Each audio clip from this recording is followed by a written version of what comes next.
மழை காலன்றதுனால AC on பண்ணாமலாம் வைக்கக்கூடாது bro. First cooling time தானே அப்படின்ட்டு ஏசியை வந்து யூஸ் பண்ணாமல் விட்டுட்டு சர்வீஸ் பண்ணாமலே சீசன் வந்த அப்புறமா ஆன் பண்ணிடுறாங்க. அது வந்து தப்பு. என்ன ப்ராப்ளம் ஆகும்னு பார்த்தீங்கன்னா, அந்த கூலிங் டைமில் வந்து பாம்போ பூச்சோ எல்லாம் போயிட்டு அந்த ஏசிக்குள்ளார உள்ளே போயிடும். ஃப்ரிட்ஜில் வந்து தெர்மோஸ்டேட்னு ஒன்று இருக்கும். அது வந்து மோஸ்ட்லி எல்லா ஃப்ரிட்ஜ்லேயும் போயிடும். அது போச்சுன்னா என்ன பார்த்தீங்கன்னா, ஃப்ரீசர் ஃபுல்லாக கட்டியாயிரும், ஐஸ் மாதிரி ஃபார்ம் ஆயிரும். இல்லை அவங்க என்ன பண்ணுவாங்கன்னா, சில பேர் வச்சு கத்தியோ ஸ்க்ரூ ட்ரைவர் ஏதாச்சும் வச்சு குத்திடுவாங்க அந்த கட்டி எடுக்கிறேன்ட்டு.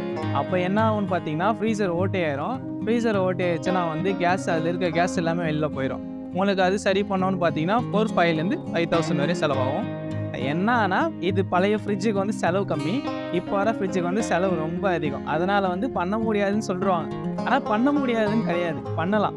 செலவு அதிகமாகிடும். இப்போ எப்படி அந்த ஃப்ரிட்ஜுக்கு 1000 ரூபாய் ஆகுதுன்னா இதுக்கு 3000 ரூபாய் ஆகும் செலவு. நான் சொன்ன மாதிரி தான், நார்மல் ஏசின்னு இருக்குது, இன்வெர்டர் ஏசின்னு இருக்குது. ஓகேங்களா? இன்வெர்டர் ஏசின்னு பார்த்தீங்கன்னா அது செலவு அதிகம். அதில் இருக்க போர்டு டிசி இன்வெர்டர்னு இருக்குது, அது இன்னும் கரண்ட்டு கம்மியாக கொடுக்கும்.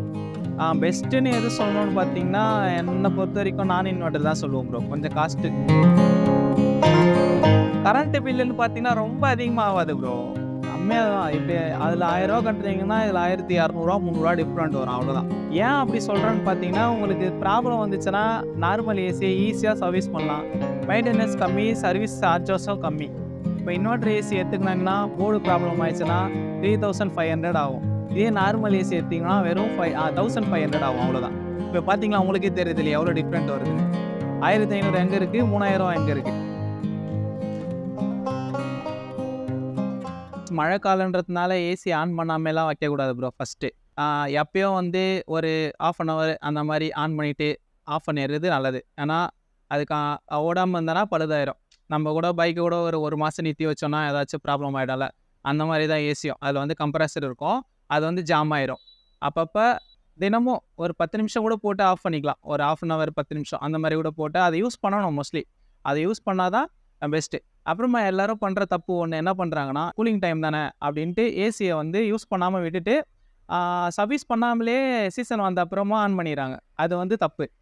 என்ன ப்ராப்ளம் ஆகும்னு பார்த்தீங்கன்னா, அந்த கூலிங் டைமில் வந்து பாம்போ பூச்சோ எல்லாம் போயிட்டு அந்த ஏசிக்குள்ளார உள்ளே போயிடும். அது என்ன ஆகும்னு பார்த்தீங்கன்னா, அவங்க போடும்போது ஒன்று ஏசி ப்ராப்ளம் ஆகலாம், இல்லாச்சும் அவங்களுக்கே ப்ராப்ளம் ஆகலாம். அது ரொம்ப இம்பார்ட்டன்ட். ஃப்ரிட்ஜு வந்து பார்த்தீங்கன்னா, ஃப்ரிட்ஜு வந்து ஒரு காமனான விஷயம். ஃப்ரிட்ஜில் வந்து தெர்மோஸ்டேட்னு ஒன்று இருக்கும். அது வந்து மோஸ்ட்லி எல்லா ஃப்ரிட்ஜ்லேயும் போயிடும். அது போச்சுன்னா என்ன பார்த்தீங்கன்னா, ஃப்ரீசர் ஃபுல்லாக கட்டியாயிரும், ஐஸ் மாதிரி ஃபார்ம் ஆயிரும். அது ஒன்றும் இல்லை, ஒரு 1/2 hour 1 hour ஆஃப் பண்ணிவிட்டு வெளியே எடுத்துன்னு வந்து வச்சாலே ப்ராப்ளம் சால்வு. டெக்னீஷியனை கூப்பிட்டு அந்த தெர்மோஸ்டேட் மட்டும் மாற்றினா ஒரு 800 அதுக்குள்ளே முடிஞ்சிடும். இல்லை அவங்க என்ன பண்ணுவாங்கன்னா, சில பேர் வச்சு கத்தியோ ஸ்க்ரூ ட்ரைவர் ஏதாச்சும் வச்சு குத்திடுவாங்க அந்த கட்டி எடுக்கிறேன்ட்டு. அப்போ என்ன ஆகும்னு பார்த்தீங்கன்னா, ஃப்ரீசர் ஓட்டையாயிரும். ஃப்ரீசர் ஓட்டையாச்சுன்னா வந்து கேஸ், அதில் இருக்க கேஸ் எல்லாமே வெளில போயிடும். உங்களுக்கு அது சரி பண்ணோன்னு பார்த்தீங்கன்னா 4,500 5,000 வரையும் செலவாகும். அது செலவு மிச்சம். அதை கரெக்டாக வந்து டெக்னீஷியனை கூப்பிட்டு அந்த 800ஓட போகிற மாதிரி பார்த்துக்கணும். ஃப்ரிட்ஜ் வாங்கணும்னா இப்போ இருக்க ஜென்ரேஷன்ல எதுமாரி ஃப்ரிட்ஜ் வாங்கினாலும் கொஞ்சம் யூஸ்ஃபுல்லாக இருக்கும். இப்போ ஃபர்ஸ்ட்லாம் இப்போ யார்கிட்ட போனாலும் ஃபர்ஸ்ட் இருக்கிற ஃப்ரிட்ஜ் போல இப்போ எதுவும் இல்லை. வரத்துலாம் சீக்கிரமா ரிப்பேர் ஆயிடும். ஒன்ஸ் ரிப்பேர் ஆயிடுச்சுன்னா அது அகைன் ரெடி பண்ண முடியாத அளவுக்கு இருக்கும் அப்படின்னு ஃபர்ஸ்ட்லாம் ரெடி பண்ணிடலாம் அப்படின்னு சொல்லுவாங்க. ரெடி பண்ண முடியாதுலாம் இல்லை, பண்ணலாம் ப்ரோ. எந்த ஃப்ரிட்ஜுமே டெக்னீஷியன் வந்துட்டாங்கன்னா பண்ண முடியாது சொல்ல முடியாது. எதுவாக இருந்தாலும் பண்ணலாம். என்னன்னா, இது பழைய ஃப்ரிட்ஜுக்கு வந்து செலவு கம்மி, இப்போ வர ஃப்ரிட்ஜுக்கு வந்து செலவு ரொம்ப அதிகம். அதனால் வந்து பண்ண முடியாதுன்னு சொல்லிடுவாங்க. ஆனால் பண்ண முடியாதுன்னு கிடையாது, பண்ணலாம். செலவு அதிகமாகிடும். இப்போ எப்படி அந்த ஃப்ரிட்ஜுக்கு 1000 ரூபாய் ஆகுதுன்னா இதுக்கு 3000 ரூபாய் ஆகும் செலவு. இப்போ வர ரீசெண்டான ஃப்ரிட்ஜுக்கு அது வந்து பார்த்தீங்கன்னா, அந்த ஃப்ரிட்ஜில் காயில் எல்லாமே வெளியில் இருக்கும், கண்டென்சர் காயில் எல்லாமே வெளில இருக்கும். இதில் வந்து இன்பில்டாக உள்ளவே இருக்கும். அதனால் வந்து இது நம்ம ஃப்ளெக்ஸ் பண்ணி ஆயிலோ ஏதோ போட்டு காயில் கண்டென்சர் அடைப்பு எதுவுமே எடுக்க முடியாது. அப்படி ஏதாச்சாலும் இதில் சென்சார் எல்லாமே ரொம்ப ப்ராப்ளமாக இருக்கும் புது ஃப்ரிட்ஜில். நீங்கள் ஓல்டு ஃப்ரிட்ஜில் அப்படி கிடையாது, கண்டென்சர் வெளியே இருக்கும், அதை கழட்டி போட்டு சேஞ்ச் பண்ணி மாற்றிக்கலாம். அதனால தான் ஃபஸ்ட்டு ப்ராப்ளம். ரெடி பண்ணலாம், ஆனால் பண்ண முடியாதான் சொல்ல முடியாது. ஃப்ரிட்ஜில் மோஸ்ட்டாக வர ப்ராப்ளம்னா எது? அதான் ஃபஸ்ட்டு சொன்னேன் இல்லையா, அதுதான் மோஸ்ட்டாக வர ப்ராப்ளம். என்னென்னு பார்த்தீங்கன்னா, அந்த ஐஸ் ஃபார்ம் ஆகும். ஐஸ் ஃபார்ம் ஆனதே எல்லோரும் குத்தினோம். அது வந்து ஓவர்லோடு, வீட்டில் ஹை வோல்டேஜோ ஏதோ வந்துச்சுன்னா அந்த ஓவர்லோடில் அதில் போயிடும். அது போயிடுச்சுன்னா வந்து உங்களுக்கு பார்த்தீங்கன்னா லைட் மட்டும் எரியும், கம்ப்ரஸர் ஆன் ஆகாது. கம்ப்ரஸர் ஆன் ஆக போகிறதுக்கு அது ஒரு ப்ராப்ளம். அதனால் லைட் மட்டும் எரியும். ஏசி வந்து பார்த்தீங்கன்னா கரெக்டாக சர்வீஸ் பண்ணணும். 6 மந்த் ஒன்ஸ் சர்வீஸ் பண்ணினே வந்தாங்கன்னா ஏசி ஒரு ப்ராப்ளமும் வராது. இல்லை எங்கள் ஏசி நல்லா தான் இருக்குது, நான் வந்து யூஸ் பண்ணவே இல்லை அப்படின்னு சொல்லிட்டு பார்த்தீங்கன்னா நிறைய வீட்டில் யூஸ் பண்ணாமல் இருந்துட்டு திடீர்னு ஒரு நாள் கழிச்சு யூஸ் பண்ணுவாங்க. நல்லா தான் யூஸ் ஆகும். டக்குன்னு பார்த்தீங்கன்னா ஏதோ ஒரு ப்ராப்ளம் இருக்கும். எலி கடிச்சிருக்கலாம், அவங்களுக்கு தெரியாது. எலி கடிச்சிருக்கலாம். அவங்க போடும்போது 2 வயரும் சர்க்யூட் ஆகிடும். ஆகிட்டு கம்ப்ரஸர் போகிறதுக்கும் வாய்ப்பு இருக்குது. ஏன்னா 2 போச்சுன்னா கம்ப்ரஸர் டேமேஜ் ஆயிரும், போயிடும். அதனால் service must. 6 month one time பண்ணுறது பிரச்சனை இல்லை. இவன் பெரிய ப்ராப்ளமாக வைக்கும். அந்த 6 டைம்ஸ் ஒன் டைம் பண்ணலன்னா இவங்க 2 வருஷம் 3 வருஷம் கழிச்சு வைக்கிறது அது பெரிய செலவாகுது இல்லையா? அதனால் அது பண்ணலாம். 6 மந்த் ஒன் டைம் கரெக்டாக சர்வீஸ் பண்ணால் ஒரு ப்ராப்ளமும் வராது ஏசியில். ரொம்ப நாள் லைஃப்பும் வரும். அதே சர்வீஸ் பண்ணாமல் விட்டால் அந்த காயிலில் வந்து லஸ்ட் ஆயிரும். இந்த ஃபுல்லாக துரு பிடிச்சி கேஸ்லாம் லீக் ஆகிற மாதிரி பிரச்சனை ஆயிரும். அதனால கரெக்டாக பண்ணணும். ஃபுல் சர்வீஸ் பண்ணுறது பெஸ்ட்டு. நீங்க ஏசில ரிப்பேரே பண்ண முடியாது அப்படின்ற ஒரு பட்சத்துல வந்துருக்கீங்கன்னா அது எந்த ப்ராப்ளம்? ரிப்பேரே பண்ண முடியாதுன்னா இல்லை ப்ரோ, எல்லாமே பண்ணலாம். நான் சொன்ன மாதிரி தான், நார்மல் ஏசின்னு இருக்குது, இன்வெர்டர் ஏசின்னு இருக்குது. ஓகேங்களா? இன்வெர்டர் ஏசின்னு பார்த்தீங்கன்னா அது செலவு அதிகம். அதில் இருக்க போர்டு. நார்மல் ஏசிக்கும் இன்வெர்டர் ஏசிக்கும் என்ன வித்தியாசம்? நார்மல் ஏசி வந்து பார்த்தீங்கன்னா கரண்ட் பில்லு கொஞ்சம் ஜாஸ்தி இருக்கும். இன்வெர்டர் ஏசி வந்து பார்த்தீங்கன்னா கரண்ட் பில்லு கம்மியாக இருக்கும். ஓகேங்களா? நம்ம கரண்ட் சேவிங்காக தான் இன்வெர்டர் ஏசி கொண்டு வந்தாங்க. அது வந்து ஏசி கரண்ட்டை டிசியாக மாற்றி கொடுக்கும். டிசி இன்வெர்டர்னு இருக்குது, அது இன்னும் கரண்ட்டு கம்மியாக கொடுக்கும். பெஸ்ட்டுன்னு எது சொல்லணும்னு பார்த்தீங்கன்னா என்னை பொறுத்த வரைக்கும் நான் இன்வெர்டர் தான் சொல்லுவோம் ப்ரோ. கொஞ்சம் காஸ்ட்டாக தான் இருக்கும். அதுதான் கரண்ட் பில் அதிகமாகுது, இருந்தாலும் அதுதான் பெஸ்ட்னு சொல்றீங்க. எதுக்கு? கரண்ட் பில்லுன்னு பார்த்தீங்கன்னா ரொம்ப அதிகமாக ஆகாது ப்ரோ, கம்மியாக தான். இப்படி அதில் 1000 ரூபா கட்டுறீங்கன்னா இதில் 1200 300 டிஃப்ரெண்ட் வரும், அவ்வளோதான். மற்றபடி கரண்ட் பில்லாம் ரொம்பலாம் வராது. ஏன் அப்படி சொல்கிறேன்னு பார்த்தீங்கன்னா உங்களுக்கு ப்ராப்ளம் வந்துச்சுன்னா நார்மல் ஏசி ஈஸியாக சர்வீஸ் பண்ணலாம். மெயின்டெனன்ஸ் கம்மி, சர்வீஸ் சார்ஜஸும் கம்மி. இப்போ இன்வெர்டர் ஏசி எடுத்துக்கினாங்கன்னா போர்டு ப்ராப்ளம் ஆயிடுச்சுன்னா 3500 ஆகும், மினிமம் 3500. இதே நார்மல் ஏசி எடுத்திங்கன்னா வெறும் 1500 ஆகும், அவ்வளோதான். இப்போ பார்த்தீங்களா உங்களுக்கே தெரியுது இல்லையா எவ்வளோ டிஃப்ரெண்ட் வருதுன்னு.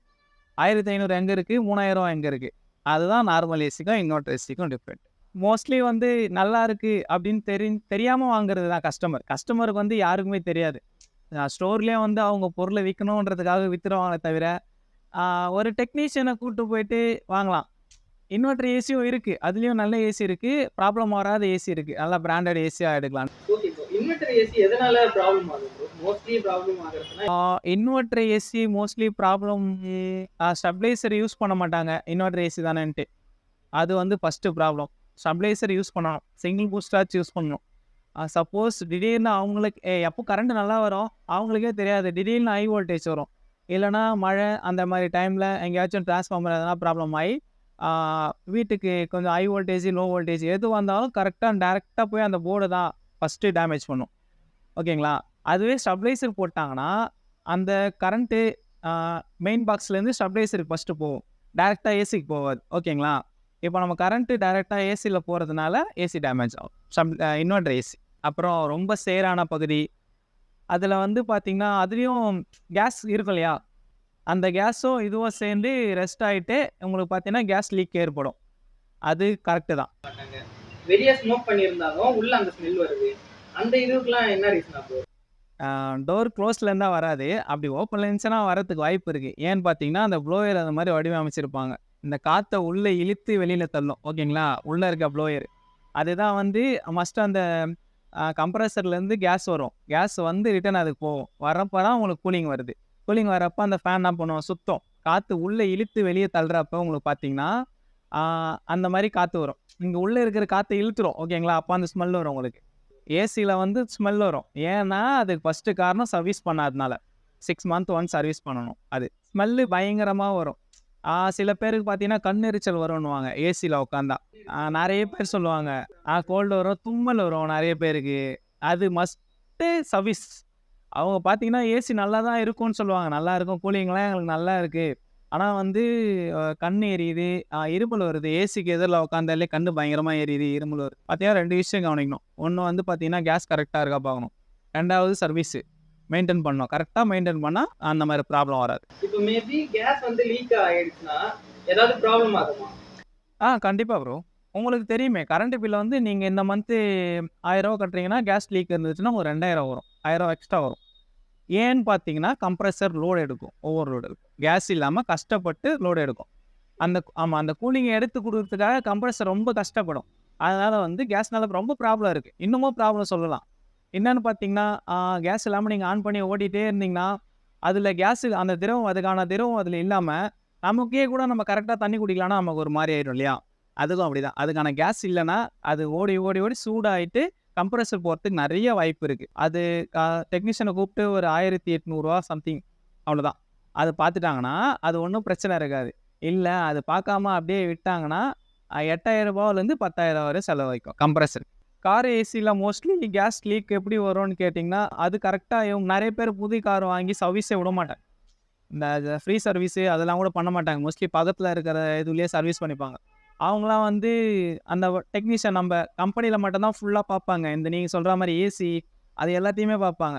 நம்ம லோக்கல் சர்வீஸ்ல விட்டீங்கன்னா, இந்த ஏசிய பத்திலாம் கார் ஏசியெல்லாம் பத்திலாம் அவங்களுக்கு தெரியாது. அவங்களுக்கு டயரு, வீலு இதெல்லாம் என்னென்ன பிரச்சனை, இன்ஜின்ல என்ன பிரச்சனைன்னு மட்டும் தான் தெரியும். ஓகேங்களா? இந்த கார் ஏசி சர்வீஸ்ன்றது வந்து அது கம்பெனில கரெக்ட்டா கம்பெனி சர்வீஸ் பண்ணிட்டு வந்தா, அந்த மாரி ப்ராப்ளம் வராது. கம்பெனி சர்வீஸ் பண்ணணும். கார் ஏசிய பொறுத்தவரைக்கும். என்ன சொல்லணும்னா, ஃபர்ஸ்ட்டு சர்வீஸ் பண்ணுங்க ஏசிய. நான் போற இடத்துல நெறைய பார்க்கறது வந்து கஸ்டமர் கிட்ட பார்த்த அனுபவம். 3 வருஷம் ஆகுது, 4 வருஷம் ஆகுது. இன்னும் சர்வீஸே பண்ணல. ஏசி நல்லா தான் இருக்கும். ஆனா, அந்த தப்ப பண்ணக்கூடாது ப்ரோ. கேஸு எப்பயாச்சும் நீங்க சொல்ற மாரி கம்மியா இருக்கலாம். ஏதோ ஒரு காரணமா இருக்கலாம். இல்ல டெக்னீஷியன் ஃபர்ஸ்ட்டு மாட்டிட்டு போயிட்டு நெட்ல கூட லீக்கா இருக்கலாம். அவங்க மேல குறை சொல்ல முடியாது. அப்ப கரெக்ட்டா இருக்கும். அவங்க அந்த ஓடி அவங்க சம்டைம்ஸ் நியூ ஏசி மாட்டுறப்ப கஸ்டமர் வந்து ரோல் ஒண்ணு போடுவோம். காப்பர் டியூபுக்கு பின்னாடி ஒயிட் ரோல்ன்னு போடுவோம். அது போடலன்னா, அது வைப்ரேட்ல ஆடி, ஆடி அந்த ஓஸ் 2 ஓஸும் உறைஞ்சு ஓட்டையாயிரும். அதுக்கு தான் அதெல்லாம் போட சொல்றது. ஸ்டார்ட்டிங்ல ஒரு 300, 250 பார்த்து அதெல்லாம் போட வேணான்னு சொல்லிர்றாங்க. அப்புறமா பின்னாடி வர பிரச்சனை அவங்களுக்கு தான் தெரியும். கேஸ் போயிடுச்சுன்னா ரூ. 1800 ரூ. 3000 வரையும் செலவாகும். அதனால மோஸ்ட்லி அதெல்லாம் கரெக்ட்டா ஃபர்ஸ்ட்டு புது ஏசி ஃபிட் பண்றப்பயே பார்த்து எல்லாத்தையும் கரெக்ட்டா பண்ணிட்டா, பிரச்சனை மோஸ்ட்லி வராது நெறைய நாள். ஏசி வந்து கஷ்டமான கஸ்டமர் கிட்ட வந்து சொல்ல முடியாத கேஸ் வந்து போயிருச்சுன்னா, கொஞ்சம் அதான் இந்த மாரி காஸ்ட்லியா இருக்கும். அது அப்புறமா வந்து இன்வெர்டர் ஏசினால கொஞ்சம் கஷ்டமா இருக்கும் ப்ரோ. ரேட் சொல்றதுக்கே கஷ்டமா இருக்கும். ஏன்னா நமக்கும் வராது. அதுக்கு தான் இன்வெர்டர் ஏசி நான் வந்து சொல்லவே இல்ல. இன்வெர்டர் ஏசின்னு பார்த்தீங்கன்னா, ப்ராப்ளம் வந்துட்டாங்க கஸ்டமர் கிட்ட பிரைஸ் சொல்றதுக்கே நமக்கு மனசு ஒரு மாரி இருக்கும். ஏன்னா, ஒருத்தங்கிட்ட காசு கூட இருக்காது. ஆனா, அவங்க இன்வெர்டர் ஏசி தெரியாம வாங்கிருவாங்க. தெரியாம வாங்குறது பெஸ்ட்டு தான். கரண்ட்டுக்காக வாங்கலாம். ஆனா, ப்ராப்ளம் வந்துச்சுன்னா, நமக்கு அந்த டைம்ல கொஞ்சம் கஷ்டமா இருக்கும். அவங்ககிட்டயே சொல்ல முடியாம, ஒரு அத பார்த்தா ஒரு ப்ராப்ளம் வந்துச்சுன்னா, ஒரு ரூ. 3500 4000 ஆகும்னு வச்சுக்கோங்களேன். அது வந்து அவங்க கிட்ட சொல்ல முடியாது. அது கொஞ்சம் கஷ்டமா இருக்கும். அவ்வளோதான். அது மட்டும் கேட்கல. இப்போ வந்து நீங்க ஏசி ரிப்பேர் பண்றதுன்னு போவீங்க. ஓகே. ஏசி ரிப்பேர் பண்ணதுக்கு அப்புறமா இந்த ஃபேனையும் அப்படியே மாட்டி விட்டுருப்பா. இந்த லைட் எரியல. ஆ. இருக்கு, இருக்கு, இருக்கு. Correct, correct. அந்த மாரி போம்போது அனுபவிச்சிருக்கேன். என்ன பண்ணுவேன்னா, அந்த ட்ரில் போடணும், அந்த ஸ்க்ரீன் போடுறதுக்கு ட்ரில் போடணும். அப்புறம் நீங்க சொன்ன மாரி தான் கரெக்ட்டு தான். ஃபேன் மாட்டோம். ஏன்னா, நெறைய பேர் வீடு ஷிஃப்ட் பண்றப்ப ஏசி ரிமூவ் பண்றதுக்கு கூப்பிடுவாங்க. அந்த டைம்ல தான் வந்து இதெல்லாம் நாங்க இது பண்ணிக்குவோம். இந்த 2 ஃபேன கழட்டி குடுத்துருப்பா, ஆர்ஓ கழட்டி குடுத்துருப்பா, அப்புறம் ஹீட்டர் கழட்டி குடுத்துருப்பா, இதெல்லாம் பண்ணி குடுக்க சொல்லி கேட்பாங்க. பட் நாங்களும் குடுப்போம். தப்பில்ல. கழட்டி குடுப்போம் அவங்களுக்கு. கஸ்டமர் கிட்ட வந்து ரொம்ப இதுவா பேசக்கூடாது. ஹேடா பேசக்கூடாது. அவங்க வந்து நம்மளால முடியலையா, யாராச்சும் கூப்பிட்டா அவங்க அவங்க சம்டைம்ஸ் கோவம் இருக்கலாம் அவங்களுக்கு. அவங்க ஏதாச்சும் பேசினா கூட நம்ம சரி ஓகே அப்படின்ட்டு அனுபவிச்சு போனோம்னா, நல்ல கஸ்டமர் தான் ப்ரோ. நான் எனக்கு எப்படியும் அந்த மாரிலாம் இது பண்றதில்ல. அவங்க குடிக்கிற தண்ணீல தான் குடுப்பாங்க. அவங்க வாட்டர் பாட்டில் என்ன வச்சிருக்காங்களோ அதில தான் எடுத்தாந்து குடுப்பாங்க. டீ போட்டு குடுப்பாங்க, காஃபி போட்டு குடுப்பாங்க, ஜூஸ் எதாவது குடுப்பாங்க. அதெல்லாம் எனக்கு குறையே இல்ல ப்ரோ. எங்க போனாலும் சரி. நமக்கு அந்த மாரி யாரும் ட்ரீட் பண்ணதில்ல. கஸ்டமர்ஸ பொறுத்தவரைக்கும், நான் ஒர்க் பண்ண இடத்துல எல்லாமே எல்லா கஸ்டமர்லயும் ஆஃபீஸ் ஒர்க்கு எதுவுமே இருக்கட்டும், கம்பெனியா இருக்கட்டும், அவங்க என்ன யூஸ் பண்றாங்களோ அதிலேயே குடுத்துருக்காங்க. எனக்கு அது புடிக்கும். சாப்பிட சொல்லுவாங்க. சாப்பிட மட்டும் மாட்டேன். பழக்கம் இல்ல வெயிட்டிங்ல சாப்பிட்டு. அதனால ஆனா அவங்களும் தட்ல தான் போடுவோம். ஒரு கஸ்டமர் வீட்ல தட்லயே போட்டு எடுத்துட்டு வந்துட்டாங்க. அந்த மாரியும் இருக்காங்க கஸ்டமர்லாம். நல்ல கஸ்டமர்ஸ். எல்லாரையும் குறை சொல்ல முடியாது ப்ரோ. தப்பு அது. அது என்னன்ட்டா, இருப்பாங்க. ஒரு சம்டைம்ஸ் யாராச்சும் 100ல ஒரு 2% இருப்பாங்க. எல்லாரும் அப்படி இருக்க மாட்டாங்க.